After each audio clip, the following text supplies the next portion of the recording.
Episode 165 ସାମ ସଙ୍ଗୀତ ଅଧ୍ୟାୟ 69।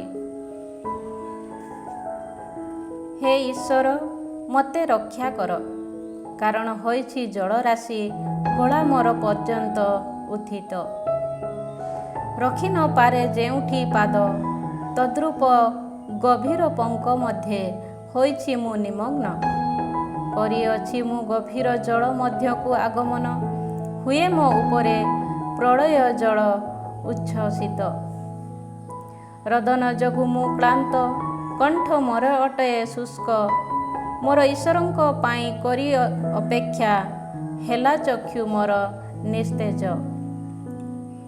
କରନ୍ତି ଯେଉଁମାନେ ଅକାରଣେ ମୋ ପ୍ରତି ବିଦ୍ୱେଷ, ମୋ ମସ୍ତକର କେଶ ଅପେକ୍ଷା ଅଟନ୍ତି ସେମାନେ ଅନେକ। ମୋର ବିନାଶ ପାଇଁ ଯେଉଁମାନେ ଉଦ୍ୟତ କରନ୍ତି, ଯେଉଁମାନେ ମିଥ୍ୟା ରଟନାପୂର୍ବକ ମୋତେ ଆକ୍ରମଣ, ଅଟନ୍ତି ସେମାନେ ଶକ୍ତି ସମ୍ପନ୍ନ। କରି ନାହିଁ ମୁଁ ଯାହା ଅପହରଣ, କ'ଣ ଆବଶ୍ୟକ ତାହାର ପ୍ରତ୍ୟାର୍ପଣ। ହେ ଈଶ୍ୱର, ମୂଢ଼ତା ମୋର ତୁମକୁ ଅବଗତ, ନୁହେଁ ଦୋଷ ସକଳ ମୋର ତୁମଠାରୁ ଲୁକାୟିତ। ହେ ସୈନ୍ୟାଧୀଶ ପ୍ରଭୁ, କରନ୍ତି ଯେଉଁମାନେ ତୁମଠାରେ ଆସ୍ଥା ସ୍ଥାପନ, ନ ହୁଅନ୍ତୁ ସେମାନେ ମୋ ଯୋଗୁଁ ଲଜ୍ଜିତ। ହେ ଇସ୍ରାଏଲର ଈଶ୍ୱର, କରନ୍ତି ଯେଉଁମାନେ ତୁମର ସନ୍ଧାନ, ନ ପାଆନ୍ତୁ ସେମାନେ ମୋ ଯୋଗୁଁ ଅପମାନ। ହୋଇଛି ମୁଁ ତୁମ ସକାଶେ ଅପମାନିତ, ତୁମ ନିମନ୍ତେ ମୁଖ ମୋର ଅପମାନରେ ଆବୃତ। ମୋର ଭ୍ରାତାମାନଙ୍କ ପ୍ରତି ମୁଁ ଜଣେ ଅପରିଚିତ, ମୋର ମାତାଙ୍କ ପୁତ୍ରମାନଙ୍କ ପ୍ରତି ମୁଁ ଜଣେ ଅଜ୍ଞାତ। କଲା ମୋତେ ତୁମ ଆଳୟ ସମ୍ବନ୍ଧୀୟ ଉତ୍ସୁକତା ଗ୍ରାସ, ହୋଇଅଛି ମୋ ଉପରେ ପତିତ ନିନ୍ଦା ତୁମକୁ ନିନ୍ଦା କରୁଥିବା ଲୋକମାନଙ୍କର। କଲି ମୁଁ ଯେବେ ଉପବାସ ଜରିଆରେ ନିଜକୁ ବିନୀତ, ହେଲି ମୁଁ ତେବେ ଅପମାନର ପାତ୍ର। ହେଲି ମୁଁ ଚଟବସ୍ତ୍ର ପରିହିତ, ହେଲା ତାହା ସେମାନଙ୍କ ପ୍ରତି ଏକ ପ୍ରବାଦ। ନଗରୀ ଦ୍ୱାରେ ଯେଉଁମାନେ ଆସୀନ, ହେଲି ମୁଁ ସେମାନଙ୍କ କଥାର ବିଷୟ। କରନ୍ତି ମଦ୍ୟପୀମାନେ ମୋ ସମ୍ବନ୍ଧେ ଗୀତ ଗାନ। କିନ୍ତୁ ହେ ପ୍ରଭୁ, କରେ ମୁଁ ତବ ସନ୍ନିଧାନେ ପ୍ରାର୍ଥନା। ହେ ଈଶ୍ୱର, ତୁମ ନିରନ୍ତର ସ୍ନେହର ପ୍ରଚୁରତାରେ ଦିଅ ମୋତେ ଗ୍ରାହ୍ୟ ସମୟେ ଉତ୍ତର। ସାହାଯ୍ୟ କରିବା ପାଇଁ ତୁମେ ବିଶ୍ୱସ୍ତ, ପଙ୍କରେ ନିମଗ୍ନ ହେବାରୁ କର ମୋତେ ମୁକ୍ତ। ଶତ୍ରୁମାନଙ୍କ ହସ୍ତ ତଥା ଗଭୀର ଜଳରାଶିରୁ କର ମୋତେ ମୁକ୍ତ। ନ ହେଉ ପ୍ରଳୟ ଜଳ ମୋ ଉପରେ ଉଚ୍ଛ୍ୱସିତ, ନ କରୁ ଗ୍ରାସ ମୋତେ ଅଗାଧ, ନ କରୁ ଗର୍ତ୍ତ ତାହା ମୁଖକୁ ମୋ ଉପରେ ରୁଦ୍ଧ। ହେ ପ୍ରଭୁ, ଦିଅ ମୋତେ ଉତ୍ତର, କାରଣ ନିରନ୍ତର ସ୍ନେହ ତୁମର ମଙ୍ଗଳମୟ। କର ମୋ ପ୍ରତି ତୁମ କରୁଣା ବହୁଳତା ଅନୁସାରେ ଦୃଷ୍ଟିପାତ। କର ନାହିଁ ତୁମ ଦାସ ଠାରୁ ତୁମ ମୁଖ ଲୁକାୟିତ, କାରଣ ମୁଁ ସଙ୍କଟାପନ୍ନ। ହୁଅ ସତ୍ୱର ମୋତେ ଦେବା ପାଇଁ ଉତ୍ତର। ସନ୍ନିକଟ ହୋଇ କର ମୋତେ ଉଦ୍ଧାର, କର ମୋତେ ମୋ ଶତ୍ରୁମାନଙ୍କ ସକାଶୁ ଉଦ୍ଧାର। କଲି ମୁଁ ଯେଉଁ ଲଜ୍ଜା, ନିନ୍ଦା ଓ ଅପମାନ ଅନୁଭବ, ସେ ସମସ୍ତ ତୁମକୁ ଅବଗତ। ଶତ୍ରୁଗଣ ମୋର ମଧ୍ୟ ତୁମ ପ୍ରତି ପରିଚିତ। ହେଲା ନିନ୍ଦାରେ ହୃଦୟ ମୋର ଭଗ୍ନ, ହେଲି ମୁଁ ନିରାଶାରେ ପରିପୂର୍ଣ୍ଣ। କଲି ମୁଁ ସହାନୁଭୂତି ପ୍ରାପ୍ତି ସକାଶେ ସନ୍ଧାନ, କିନ୍ତୁ ପାଇଲି ନାହିଁ ମୁଁ କାହାର ସନ୍ଧାନ। କଲି ମୁଁ ସାନ୍ତ୍ୱନାକାରୀମାନଙ୍କ ଅନ୍ୱେଷଣ, କିନ୍ତୁ ପାଇଲି ନାହିଁ ମୁଁ କାହାର ସନ୍ଧାନ। କଲେ ସେମାନେ ପ୍ରଦାନ ମୋତେ ଭୋଜନ ସକାଶେ ବିଷ, ଦେଲେ ସେମାନେ ତୃଷା ମୋର ନିବାରଣ ପାଇଁ ମୋତେ ଅମ୍ଳ ରସ। ହେଉ ସେମାନଙ୍କ ଭକ୍ଷଣ ମେଜ ସେମାନଙ୍କ ପ୍ରତି ଫାଶରେ ପରିଣତ। ହେଉ ସେମାନଙ୍କ ନୈବେଦ୍ୟ ସ୍ୱର୍ଗ ସକଳ ଏକ ଭାନ୍ଦ ସ୍ୱରୂପ। ହେଉ ଚକ୍ଷୁ ସେମାନଙ୍କର ଅନ୍ଧ ସଦୃଶ୍ୟ ତମସାବୃତ, ହେଉ ସେମାନଙ୍କ କଟିଦେଶ ନିରନ୍ତର ପ୍ରକମ୍ପିତ। କରାଅ ତୁମର ରସକୁ ସେମାନଙ୍କ ଉପରେ ବର୍ଷିତ, କରୁ ପ୍ରବଳ କ୍ରୋଧାନ୍ୱିତ ତୁମର ସେମାନଙ୍କୁ ପ୍ରଚଳିତ। ହେଉ ଛାଉଣି ସେମାନଙ୍କ ଜନହୀନ, ନ କରୁ ବାସ ସେମାନଙ୍କ ଶିବିରେ କେହି ଜନ। କରିଅଛ ତୁମେ ଯାହାକୁ ଆଘାତ, କରନ୍ତି ସେମାନେ ତା ପ୍ରତି ଉପଦ୍ରବ। କରିଅଛ ତୁମେ ତାହାକୁ କ୍ଷତ ବିକ୍ଷତ, କରନ୍ତି ସେମାନେ ତାକୁ ଅତ୍ୟଧିକ ଉତ୍ପୀଡ଼ିତ। କର ସେମାନଙ୍କୁ ଶାସ୍ତି ଉପରେ ଶାସ୍ତି ପ୍ରଦାନ, ନ ହୁଅନ୍ତୁ ସେମାନେ ପ୍ରାପ୍ତ ତୁମଠାରୁ କୌଣସି ମୋଚନ। କର ସେମାନଙ୍କ ନାମକୁ ଜୀବିତମାନଙ୍କ ପୁସ୍ତକରୁ ବିଲୁପ୍ତ, ନ ହୁଅନ୍ତୁ ତାଲିକାଭୁକ୍ତ ସେମାନେ ନୀତିନିଷ୍ଠମାନଙ୍କ ସହିତ। କିନ୍ତୁ ହୋଇଛି ମୁଁ ଉତ୍ପୀଡ଼ିତ ତଥା ବେଦନାଗ୍ରସ୍ତ, ହେ ଈଶ୍ୱର କରୁ ମୋତେ ତୁମ ପରିତ୍ରାଣ ଉଚ୍ଚ ସ୍ଥାନେ ସ୍ଥାପିତ। କରିବି ମୁଁ ଗାନ ସହକାରେ ଈଶ୍ୱର ନାମର ସ୍ତବଗାନ, କରିବି ମୁଁ କୃତଜ୍ଞତାର୍ପଣ ସହ ତାହାଙ୍କର ମହିମା କୀର୍ତ୍ତନ। ସିଂହ ତଥା ଖୁରା ବିଶିଷ୍ଟ ବୃଷ କିମ୍ବା ବଳଦ ଅପେକ୍ଷା କରିବ ତାହା ପ୍ରଭୁଙ୍କୁ ଅତ୍ୟନ୍ତ ସନ୍ତୁଷ୍ଟ। ହୁଅନ୍ତୁ ଉତ୍ପୀଡ଼ିତ ମାନେ ତାହା ଦେଖି ଆନନ୍ଦିତ, ଈଶ୍ୱରଙ୍କ ହେ ସନ୍ଧାନକାରୀଗଣ, ହେଉ ହୃଦୟ ତୁମମାନଙ୍କର ଉତ୍ସାହିତ। କରନ୍ତି ପ୍ରଭୁ ଦରିଦ୍ରମାନଙ୍କ କଥା ଶ୍ରବଣ, କରନ୍ତି ନାହିଁ ସେ ଅବଜ୍ଞା ତାହାଙ୍କ ବନ୍ଦୀକୃତ ସ୍ୱଜନମାନଙ୍କର। କରନ୍ତି ଯେଉଁମାନେ ଆକାଶ ତଥା ପୃଥିବୀ ସମୁଦ୍ର ତଥା ତନ୍ମଧ୍ୟରେ ବିହାର, କରନ୍ତୁ ସେମାନେ ସମସ୍ତେ ସ୍ତୁତି ଗାନ ତାହାଙ୍କର। କାରଣ କରିବେ ଈଶ୍ୱର ପ୍ରଦାନ ସିୟନକୁ ପରିତ୍ରାଣ, କରିବେ ଯେ ଯୁଦାର ନଗର ସବୁକୁ ପୁନର୍ନିର୍ମାଣ। ବାସ କରି ସେଠାରେ କରିବେ ଅଧିକାର ସେସବୁ ତାହାଙ୍କ ଦାସଗଣ। କରିବେ ତାହାଙ୍କ ଦାସମାନଙ୍କ ସନ୍ତାନଗଣ ତାହା ଅଧିକାର, କରିବେ ତାହାଙ୍କ ନାମରେ ସ୍ନେହୀମାନେ ସେଠାରେ ବାସ। ଅଧ୍ୟାୟ 70। ବ୍ୟକ୍ତିଗତ ବିଳାପ ଗୀତି। କର ସଦୟ ମୋତେ ରକ୍ଷା ହେ ଈଶ୍ୱର, ହେ ପ୍ରଭୁ ମୋର ସାହାଯ୍ୟାର୍ଥେ ହୁଅ ସତ୍ୱର। କରନ୍ତି ଯେଉଁମାନେ ମୋ ଜୀବନର ବିନାଶ ପାଇଁ ସନ୍ଧାନ, କରନ୍ତି ଯେଉଁମାନେ ସନ୍ଧାନ, ହୁଅନ୍ତୁ ସେମାନେ ଲଜ୍ଜିତ ତଥା ବିଭ୍ରାନ୍ତ। ମୋତେ ଆଘାତ କରିବା ପାଇଁ ଯେଉଁମାନେ ଆଗ୍ରହାନ୍ୱିତ, ହୁଅନ୍ତୁ ଅପମାନିତ ହୋଇ ସେମାନେ ପଶ୍ଚାତପଦ। ଆଃ ଆଃ କରନ୍ତି ଏହିପରି କହି ଯେଉଁମାନେ ମୋତେ ପରିହାସ, ହୁଅନ୍ତୁ ସେମାନେ ଅପମାନରେ ସ୍ତମ୍ଭୀଭୂତ। ସନ୍ଧାନକାରୀଗଣ ତୁମର, ହୁଅନ୍ତୁ ତୁମଠାରେ ଆନନ୍ଦିତ ତଥା ଆହ୍ଲାଦିତ। ଅଟନ୍ତି ଈଶ୍ୱର ମହାନ, ତୁମ ପରିତ୍ରାଣର ସ୍ନେହୀମାନେ କରନ୍ତୁ ଏହିପରି ସର୍ବଦା କଥନ। କିନ୍ତୁ ମୁଁ ନିର୍ଧନ ତଥା ଦୀନହୀନ, ହେ ଈଶ୍ୱର ହୁଅ ଅତି ବେଗେ ମୋର ସନ୍ନିକଟ। ଅଟ ତୁମେ ମୋର ଉଦ୍ଧାରକର୍ତ୍ତା ଓ ସହାୟ, ହେ ପ୍ରଭୁ ନ କର ବିଳମ୍ବ।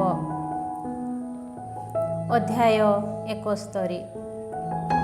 ବ୍ୟକ୍ତିଗତ ବିଳାପ ଗୀତି। ହେ ପ୍ରଭୁ ତୁମଠାରେ ମୁଁ ଶରଣାଗତ, ନ ହୁଏ ମୁଁ କଦାପି ଅପମାନିତ। କର ମୋତେ ତୁମ ନୀତିନିଷ୍ଠାରେ ମୁକ୍ତ ତଥା ଉଦ୍ଧାର, କର ମୋତେ ପରିତ୍ରାଣ ଶୁଣି ପ୍ରାର୍ଥନା ମୋର। ହୁଅ ତୁମେ ମୋ ପ୍ରତି ଏକ ଆଶ୍ରୟଶୈଳ ତଥା ରକ୍ଷାକାରୀ ସୁଦୃଢ଼ ଦୁର୍ଗ, କାରଣ ଅଟ ତୁମେ ମମ ଶୈଳ ତଥା ଦୁର୍ଗ। ହେ ଈଶ୍ୱର ମୋର, କର ମୋତେ ଦୁଷ୍ଟ ହସ୍ତରୁ ମୁକ୍ତ, କର ମୋତେ ଅନ୍ୟାୟକାରୀ ତଥା ନିଷ୍ଠୁର ବ୍ୟକ୍ତି କବଳରୁ ମୁକ୍ତ।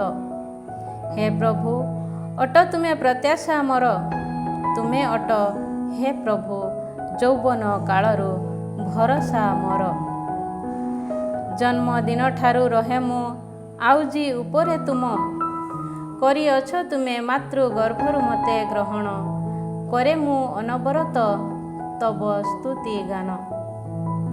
ଅନେକଙ୍କ ପ୍ରତି ହୋଇଅଛି ମୁଁ ଏକ ଆଶ୍ଚର୍ଯ୍ୟ ସଂକେତ ସଦୃଶ, କିନ୍ତୁ ଅଟ ତୁମେ ମୋର ଦୃଢ଼ ଆଶ୍ରୟ।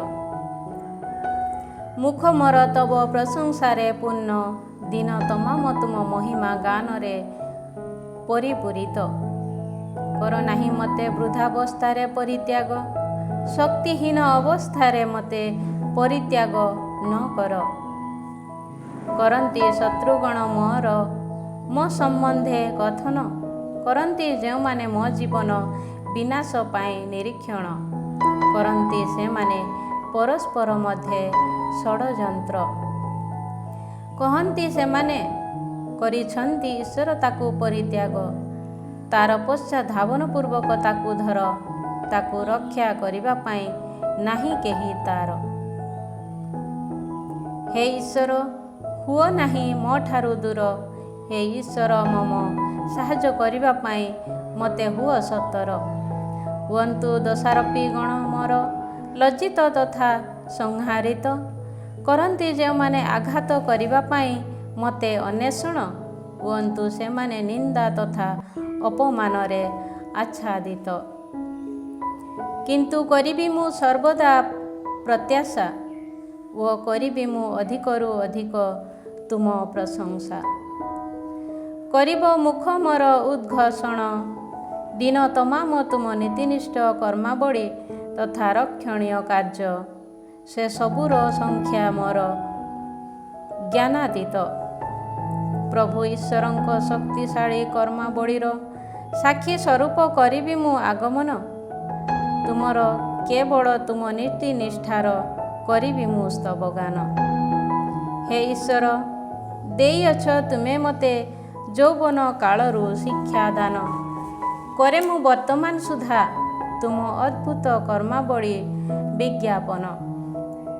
ହେ ଈଶ୍ୱର, କର ନାହିଁ ବୃଦ୍ଧ ତଥା ପକ୍କ କେଶ ବୟସରେ ମୋତେ ପରିତ୍ୟାଗ, ତାହା ହେଲେ କରିବି ମୁଁ ତୁମ ଶକ୍ତି ସମ୍ବନ୍ଧେ ଆଗାମୀ ବଂଶ ମଧ୍ୟରେ ବିଜ୍ଞାପନ। ହେ ଈଶ୍ୱର, ହୋଇଛି ପରାକ୍ରମ ତଥା ନୀତିନିଷ୍ଠା ତୁମର ଆକାଶ ପର୍ଯ୍ୟନ୍ତ ପରିବ୍ୟାପ୍ତ। ହେ ଈଶ୍ୱର, କରେ ଯିଏ ମହାକାର୍ଯ୍ୟ, ତୁମ ଭଳି ସେପରି ଅଛି ବା ଅନ୍ୟ କେଉଁ ଈଶ୍ୱର? ଯଦିଓ ଅନେକ ଦୁର୍ଦ୍ଦଶାର ସମ୍ମୁଖୀନ ହେବାକୁ ମୋତେ ତୁମେ ଦେଇଅଛ, ତଥାପି କରିବ ତୁମେ ମୋତେ ପୁନରାୟ ଉତ୍ତୋଳିତ, କରିବ ତୁମେ ମୋତେ ପୃଥିବୀର ଅଗାଧରୁ ପୁନରାୟ ଉତ୍ଥିତ। କରିବ ତୁମେ ମୋର ସମ୍ମାନ ବୃଦ୍ଧିପ୍ରାପ୍ତ, କରିବ ତୁମେ ମୋତେ ପୁନରାୟ ଆଶ୍ୱସ୍ତ। ହେ ଈଶ୍ୱର, ବିଶ୍ୱସ୍ତତା ଯୋଗୁଁ ତୁମର କରିବି ମୁଁ ବୀଣା ବାଦନ ସହ ତୁମର ସ୍ତବ ଗାନ। ଇସ୍ରାଏଲର ହେ ପବିତ୍ର ଜଣକ, କରିବି ମୁଁ ସାରଙ୍ଗୀ ବାଦନ ସହ ତବ ସ୍ତୁତି ଗାନ।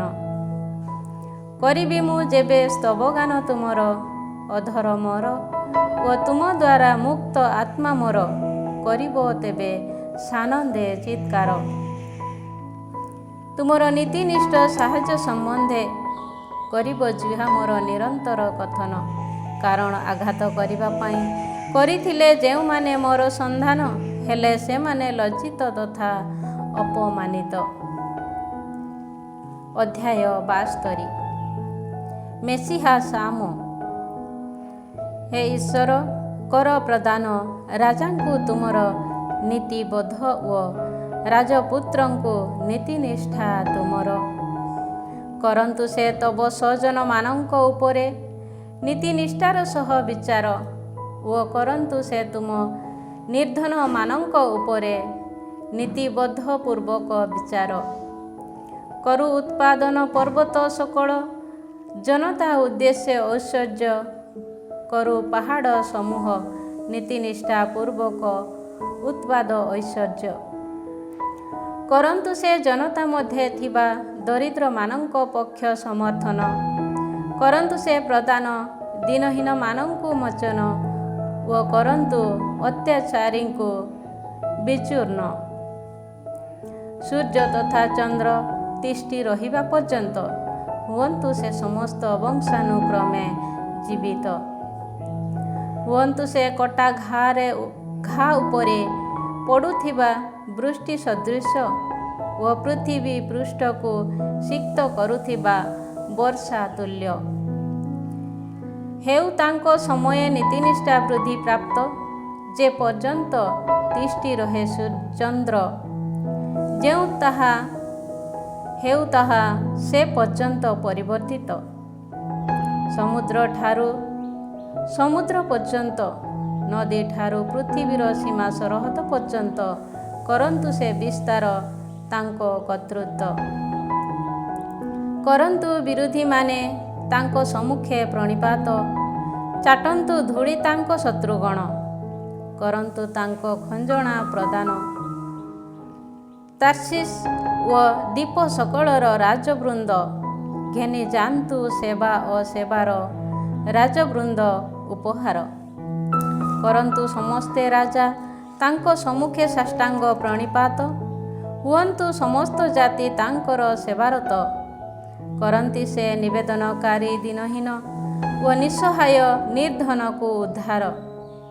କରନ୍ତି ସେ ଦୁର୍ବଳ ତଥା ଦିନହୀନମାନଙ୍କ ପ୍ରତି କରୁଣା ପ୍ରଦର୍ଶନ। କରନ୍ତି ସେ ଦିନହୀନମାନଙ୍କ ଜୀବନକୁ ସଂରକ୍ଷଣ। କରନ୍ତି ସେ ଅତ୍ୟାଚାର ତଥା ହିଂସାରୁ ସେମାନଙ୍କ ଜୀବନ ଉଦ୍ଧାର। ଅଟେ ରକ୍ତ ସେମାନଙ୍କ ତାଙ୍କ ଦୃଷ୍ଟିରେ ମୂଲ୍ୟବାନ। ହୁଅନ୍ତୁ ସେ ଦୀର୍ଘଜୀବୀ, ହେଉ ପ୍ରଦତ୍ତ ତାଙ୍କୁ ସେବାର ସ୍ୱର୍ଣ୍ଣ। କରାଯାଉ ପ୍ରାର୍ଥନା ତାଙ୍କ ସକାଶେ ନିରନ୍ତର, ହେଉ ନିବେଦିତ ଦିନ ସାରା ତାଙ୍କ ନିମନ୍ତେ ଆଶୀଷ। ହେଉ ଭୂପୃଷ୍ଠରେ ଶସ୍ୟ ପ୍ରଚୁର, ହେଉ ପର୍ବତ ମାଳାର ଶୀର୍ଷ ଉପରେ ତାହା ଦଳିତ। ହେଉ ତାହା ଲେବାନନ ସଦୃଶ ଫଳବନ୍ତ, ହେଉ ଜନତା କ୍ଷେତର ତୃଣ ତୁଲ୍ୟ, ନଗର ସବୁରେ ବୃଦ୍ଧି ପ୍ରାପ୍ତ।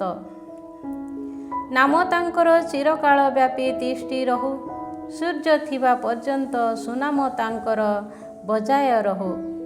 ହୁଅନ୍ତୁ ଲୋକେ ତାଙ୍କ ସଦୃଶ ଅନୁଗୃହୀତ, କରନ୍ତୁ ସମସ୍ତ ଗୋଷ୍ଠୀ ତାଙ୍କୁ ଧନ୍ୟ ବୋଲି ନାମିତ। ହୁଅନ୍ତୁ ପ୍ରଭୁ ଇସ୍ରାଏଲର ଈଶ୍ୱର ଧନ୍ୟ, କରନ୍ତି କେବଳ ସେ ଅଦ୍ଭୁତ କର୍ମ ସାଧନ। ହେଉ ଚିରକାଳ ବ୍ୟାପୀ ମହିମା ମଣ୍ଡିତ, ନାମ ତାଙ୍କର ଧନ୍ୟ, କରୁ ମହିମା ତାଙ୍କର ସମଗ୍ର ପୃଥିବୀକୁ ପରିପୂର୍ଣ୍ଣ। ଆମେନ୍ ଆମେନ୍। ଜେସେଙ୍କ ପୁତ୍ର ଦାବିଦଙ୍କ ପ୍ରାର୍ଥନାର ଏହା ଅଟେ ପରିସମାପ୍ତି। ଅଧ୍ୟାୟ 73। ବ୍ୟକ୍ତିଗତ କୃତଜ୍ଞତା ସ୍ତୋତ୍ର। ଅଟନ୍ତି ଯେଉଁମାନେ ଶୁଦ୍ଧ ହୃଦୟ ବିଶିଷ୍ଟ ଓ ଯେଉଁମାନେ ନ୍ୟାୟପରାୟଣ ଅଟନ୍ତି, ଈଶ୍ୱର ବାସ୍ତବତଃ ସେମାନଙ୍କ ପ୍ରତି ମଙ୍ଗଳମୟ। ହେଲା ପାଦ ମୋର ସ୍ଖଳିତ ପ୍ରାୟ, ହେଲା ପଦ ବିକ୍ଷେପ ମୋର ଖସିତ ପ୍ରାୟ। କଲି ମୁଁ ଯେବେ ଦୁଷ୍ଟମାନଙ୍କ ଐଶ୍ୱର୍ଯ୍ୟ ଉପରେ ଦୃଷ୍ଟିପାତ, ହେଲି ମୁଁ ତେବେ ଅହଙ୍କାରୀମାନଙ୍କ ପ୍ରତି ଈର୍ଷାନ୍ୱିତ। କରନ୍ତି ନାହିଁ ସେମାନେ କୌଣସି ଯାତନା ଭୋଗ, ଅଟେ ଶରୀର ସେମାନଙ୍କ ସୁସ୍ଥ ତଥା ହୃଷ୍ଟପୃଷ୍ଟ। କରନ୍ତି ନାହିଁ ସେମାନେ ଅନ୍ୟମାନଙ୍କ ଭଳି ଅନୁଭବ କୌଣସି ଦୁଃଖ କଷ୍ଟ, ହୁଅନ୍ତି ନାହିଁ ସେମାନେ ଅନ୍ୟମାନଙ୍କ ସଦୃଶ ତାଡ଼ନାଗ୍ରସ୍ତ। ସୁତରାଂ ଅଟେ କଣ୍ଠହାର ସେମାନଙ୍କ ଅହଙ୍କାର, ସେମାନଙ୍କ ବସ୍ତ୍ର ତୁଲ୍ୟ ହୁଅନ୍ତି ସେମାନେ ହିଂସା ପରିହିତ। ପରେ ମେଦରେ ଫୁଲିଥିବା ଚକ୍ଷୁ ସେମାନଙ୍କ ଅହଙ୍କାର ପୂର୍ବକ ଦୃଷ୍ଟିପାତ, ହୁଏ ହୃଦୟ ସେମାନଙ୍କ ମୂଢ଼ତାରେ ଉଚ୍ଛ୍ୱସିତ। କରନ୍ତି ସେମାନେ ପରିହାସ ତଥା ଦୁଷ୍ଟ କଥନ, କରନ୍ତି ସେମାନେ ଅହଙ୍କାର ସମେତ ସେମାନଙ୍କ ମୁଖେ ଧମକପୂର୍ଣ୍ଣ କଥନ କରନ୍ତି। ସ୍ୱର୍ଗଧାମ ବିରୁଦ୍ଧେ ସେମାନେ ସେମାନଙ୍କ ମୁଖ ଉନ୍ନୀତ କରେ, ସେମାନଙ୍କ ଜିହ୍ୱା ପୃଥିବୀରେ ଅପବାଦ ପ୍ରାପ୍ତ। ସୁତରାଂ କରନ୍ତି ସେମାନଙ୍କୁ ଦେଖି ଲୋକେ ପ୍ରଶଂସା ସେମାନଙ୍କର ଓ ପାଆନ୍ତି ନାହିଁ ସେମାନଙ୍କଠାରେ କୌଣସି ଦୋଷ। କରନ୍ତି ସେମାନେ ପ୍ରଶ୍ନ, ହେବେ ଈଶ୍ୱର କିପରି ଏହା ଅବଗତ? ପରାତ୍ପର କ'ଣ ଅଟନ୍ତି ଜ୍ଞାନଯୁକ୍ତ? ଦେଖ, ଏହିମାନେ ହିଁ ଦୁଷ୍ଟ ବ୍ୟକ୍ତି, ରହି ସେମାନେ ନିର୍ବିଘ୍ନରେ କରନ୍ତି ଧନ ସେମାନଙ୍କ ବୃଦ୍ଧି। ରଖିଲେ ସାଇତି ନିର୍ମଳ ହୃଦୟର ମୋର, କଲି ଧୌତ ନିଷ୍କଳଙ୍କତାରେ ହସ୍ତ ମୋର। କିନ୍ତୁ ହେଲା ଏ ସମସ୍ତ ବ୍ୟର୍ଥ, ରହିଲି ମୁଁ ସାରାଦିନ ହୋଇ ଆହତ, ହେଲି ମୁଁ ପ୍ରତି ପ୍ରଭାତେ ଦଣ୍ଡିତ। ଯଦି କହିଥାନ୍ତି ମୁଁ କହିବି ମୁଁ ମଧ୍ୟ ଏପରି କଥା, ତେବେ କରିଥାନ୍ତି ମୁଁ ତୁମ ସନ୍ତାନମାନଙ୍କ ବଂଶ ପ୍ରତି ପ୍ରବଞ୍ଚନା। କିନ୍ତୁ ହେବ ବା ଏହା କିପରି ମୋ ହୃଦବୋଧ? କଲି ମୁଁ ଯେତେବେଳେ ଏହା ସମ୍ବନ୍ଧେ ଭାବନ, ସେତେବେଳେ ହେଲା ମୋ ମନେ ଯେ ତାହା ଅଟେ କଷ୍ଟକର। କିନ୍ତୁ କଲି ମୁଁ ଯେବେ ଦେବାଳୟକୁ ଆଗମନ, ତେବେ କ'ଣ ବା ସେମାନଙ୍କ ପରିସମାପ୍ତି କଲି ମୁଁ ତାହା ହୃଦୟଙ୍ଗମ। କରିଅଛ ତୁମେ ସେମାନଙ୍କୁ ପିଛିଳ ସ୍ଥାନେ ଦଣ୍ଡାୟମାନ, ବିନାଶ ଆଡ଼କୁ ଖସି ପଡ଼ିବା ପାଇଁ କରିଅଛ ତୁମେ ସେମାନଙ୍କୁ ଅନୁମତି ପ୍ରଦାନ। ହେଲେ ସେମାନେ କିପରି ନିର୍ମୂଳେ ବିନାଶ ପ୍ରାପ୍ତ? ହେଲେ ସେମାନେ କିପରି ଭୟଭୀତିରେ ସମୂଳେ ଧ୍ୱଂସ ପ୍ରାପ୍ତ? ଅଟନ୍ତି ସେମାନେ ଜାଗି ଉଠିବା ସମୟେ ନିଶ୍ଚିହ୍ନ ହେଉଥିବା ସ୍ୱପ୍ନ ସଦୃଶ। ଜାଗି ଉଠି କରିଅଛ ତୁମେ ସେମାନଙ୍କ କାଳ୍ପନିକ ରୂପ ନିଶ୍ଚିହ୍ନ। ହୋଇଥିଲା ହୃଦୟ ମୋର ଯେବେ ତିକ୍ତ, ହୋଇଥିଲି ମୁଁ ତେବେ ମର୍ମାହତ। ହେଲି ମୁଁ ତେବେ ଜଣେ ମୂଢ଼ ତଥା ଅଜ୍ଞ ସଦୃଶ, ଥିଲି ମୁଁ ତବ ସନ୍ନିଧାନେ ଏକ ପଶୁ ସମ। ତଥାପି ଅଟେ ମୁଁ ତୁମ ଗହଣେ ନିରନ୍ତର ବିଦ୍ୟମାନ, କରିଅଛ ତୁମେ ମୋର ଦକ୍ଷିଣ ହସ୍ତ ଧାରଣ। ଉପଦେଶ ଦେଇ କରୁଅଛ ତୁମେ ମୋ ପ୍ରତି ପଥ ପ୍ରଦର୍ଶନ, ଓ କରିବ ପରେ ତୁମେ ମୋତେ ମହତ୍ତରେ ଗ୍ରହଣ। ମୋର ଅନ୍ୟ କିଏ ବା ଅଛି ସ୍ୱର୍ଗଧାମରେ ତୁମ ବ୍ୟତୀତ? କରେ ନାହିଁ ମୁଁ ତୁମ ବିନା ଅନ୍ୟ କାହା ପ୍ରତି ସୁଦ୍ଧା ଭୂପୃଷ୍ଠରେ ଆଗ୍ରହ।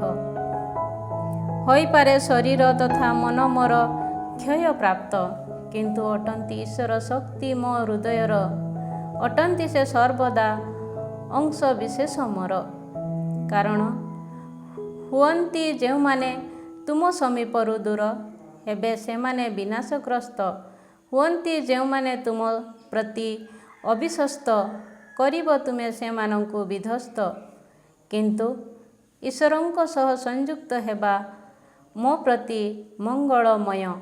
ନେଇଅଛି ମୁଁ ପ୍ରଭୁ ଈଶ୍ୱରଙ୍କଠାରେ ଆଶ୍ରୟ, କରିବି ମୁଁ କାର୍ଯ୍ୟ ତୁମର ସମସ୍ତଙ୍କୁ ବିଜ୍ଞାପନ।